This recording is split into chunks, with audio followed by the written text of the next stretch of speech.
మీ business మా ప్రచారం. To advertise on iNews YouTube channel, contact 7842323399.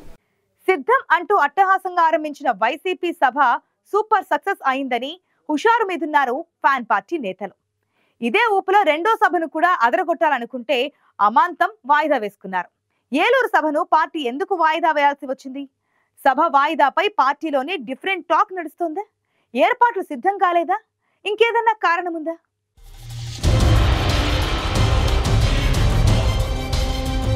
సిద్ధం అంటూ ఎన్నికల శంఖారావాన్ని పూరించింది వైసీపీ. ఉత్తరాంధ్రను కేంద్రంగా చేసుకుని పార్టీ అధినేత వైఎస్ జగన్మోహన్ రెడ్డి నిర్వహించిన సభ సక్సెస్ అయింది. దీంతో అదే జోష్తో 30వ తేదీన ఏలూరులో సభ నిర్వహించేందుకు ముందుగానే స్కెడ్యూల్ కూడా ఖరారు చేశారు. అయితే ఏమైందో ఏమో ఉన్నపళంగా సభను ఏలూరు జిల్లా దెందులూరు వేదికగా ఫిబ్రవరి 3వ తేదీకి పోస్ట్ పోన్ చేశారు. సభ వాయిదాపై పార్టీలో రకరకాలుగా టాక్ వినిపిస్తోంది. ఉత్తరాంధ్ర తర్వాత అదే స్థాయిలో భారీగా నిర్వహించాల్సిన సభను వాయిదా వేయడానికి కీలక కారణాలు ఉన్నాయంటున్నారు. ఏలూరు జిల్లా దెందులూరులో జరగాల్సిన సిద్ధం సభకు జన సమీకరణ చాలా కీలకమని భావిస్తోంది పార్టీ నాయకత్వం. ఈ సభకు ఉమ్మడి కృష్ణా, గుంటూరు, పశ్చిమ గోదావరి జిల్లాల నుంచి పార్టీ శ్రేణులను తరలించాల్సి ఉంటుంది. ఈ 3 జిల్లాలపై రాజధాని ప్రభావం ఎక్కువగా ఉంటుంది. జన సమీకరణపై ఫోకస్ పెట్టిన పార్టీ నాయకత్వం ఉత్తరాంధ్ర తర్వాత నిర్వహించే సభకు మరింత మంది తరలి రావాలన్న ఉద్దేశంతోనే 3వ తేదీకి వాయిదా వేశారని అంటున్నారు.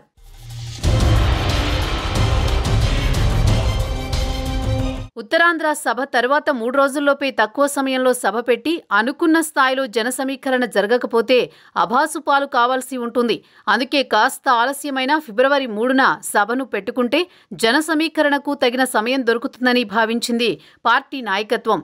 దీంతో ఆయా నియోజకవర్గాల నేతలు చేసిన సూచనలతోనే ఏలూరు సిద్ధం సభను వాయిదా వేసుకున్నట్టు ప్రచారం జరుగుతోంది. దెందులూరు ఏపీ రాజకీయాల్లోనే స్పెషల్ అట్రాక్షన్. నియోజకవర్గంలో టీడీపీ ఇన్ఛార్జ్ చింతమనేని ప్రభాకర్తో పాటు ఆయన సామాజిక వర్గానికి చెందిన నాయకత్వాన్ని టార్గెట్ చేసుకుని వైసీపీ నాయకత్వం అక్కడ సభ ప్లాన్ చేసిందని కూడా ప్రచారం జరుగుతోంది. ఉమ్మడి కృష్ణా, ఉమ్మడి గుంటూరు జిల్లాలతో పాటుగా ఉమ్మడి పశ్చిమ గోదావరి జిల్లాలో కూడా అమరావతి రాజధాని ప్రభావం కమ్మ సామాజిక వర్గానిదే పైచేయిగా ఉండడంతో ఆ ప్రాంతంలో నిర్వహించే సభ పార్టీలో జోష్ నింపేలా ఉండాలని నాయకత్వం భావిస్తోందట.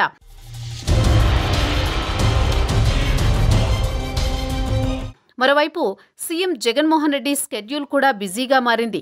రాజ్యసభ ఎన్నికలు రావడం, పార్టీలో తిరుగుబాటు చేస్తున్న నాయకుల సంఖ్య పెరుగుతుండటంతో పాటు సీట్ల సర్దుబాటు అంశాలు కూడా కీలకంగా మారాయి. కసరత్తును కొలిక్కి తెచ్చే వ్యవహారాల్లో సీఎం ఫుల్ బిజీగా ఉన్నారు. దీంతో 30న సభ నిర్వహణపై అధినేత కూడా పూర్తి ఫోకస్ పెట్టలేని పరిస్థితి ఉంది. ఇక అధికారిక కార్యక్రమాల్లో కూడా సీఎం తీరిక లేకుండా ఉన్నారు. ఆర్థిక శాఖపై సమీక్షలు, విశాఖ ఇన్వెస్ట్మెంట్ సమ్మిట్లో తీసుకున్న ప్రాజెక్టుల పురోగతి, కేబినెట్ సమావేశాలు, బడ్జెట్ సమావేశాల వంటి అంశాలు కూడా సీఎం ముందున్నాయి. దీంతో స్కెడ్యూల్ టైట్గా ఉండడంతో సిద్ధం సభను వాయిదా వేసుకోవడమే బెటర్ అన్న సంకేతాలు వెళ్లాయని అంటున్నారు. అందుకే ఫిబ్రవరి 3వ తేదీకి దెందులూరు సభ పోస్ట్ పోన్ అయిందని తెలుస్తోంది.